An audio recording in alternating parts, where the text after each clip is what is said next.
Hi friends, welcome to my YouTube channel vintage వంటలు.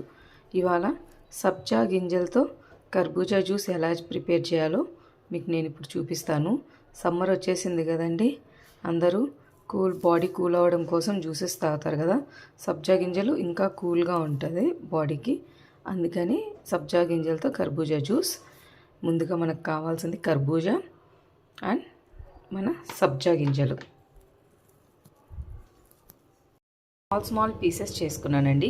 ఇలా చూడండి, ఇలా కూడా నీట్గా ఇట్లా చేసి పెట్టుకున్నాను. ఎందుకంటే ఇప్పుడు పిల్లలు కొత్తదనం కోరుకుంటుంటారు ఎక్కువగా. ఇట్లా దీంట్లో జ్యూస్ చేసిస్తే వాళ్ళు ఇష్టపడి కొత్తగా ఉంది అని తాగడానికి కూడా ఇష్టపడుతుంటారు. అందుకని నేను నీట్గా దీంట్లో నుంచి తీసేసాను. ఇప్పుడు దీన్ని నేను జ్యూస్ జార్లో అంతా వేసేస్తాను. ఇలా జ్యూస్ జార్లో వేసేసి నేను మూత పెట్టేసుకుంటున్నాను అండి. మీకు కావాలనుకుంటే షుగర్ యాడ్ చేసుకోవచ్చు, మిల్క్ కూడా యాడ్ చేయొచ్చు. నేను వితౌట్ షుగర్ వితౌట్ మిల్క్ చేస్తున్నాను. చూడండి, మనం ఇలా ఒక గ్లాస్ జార్లోకి మనం చేసిన కర్బూజా జ్యూస్ వేసుకుంటున్నాను. కర్బూజా జ్యూస్ వేసి పెట్టుకున్నానండి. దీంట్లో ఇప్పుడు సబ్జా గింజలు యాడ్ చేస్తున్నాను. బాడీకి ఎంతో కూల్ చేస్తుందండి ఈ సబ్జా గింజలు అయితే. సమ్మర్ కాబట్టి అందరూ కన్ఫామ్గా యూజ్ చేస్తారు. మీరు కూడా ట్రై చేయండి. మనం ఫలూదాలో తింటాం కదండి డ్రై ఫ్రూట్స్ అన్నీ, అలాగే ఇలా మన సబ్జా గింజల కర్బూజా జ్యూస్ రెడీ అయిందండి. ఇలా మనం పెద్దవాళ్ళం తాగుతాం ఇలా తీసేసుకొని.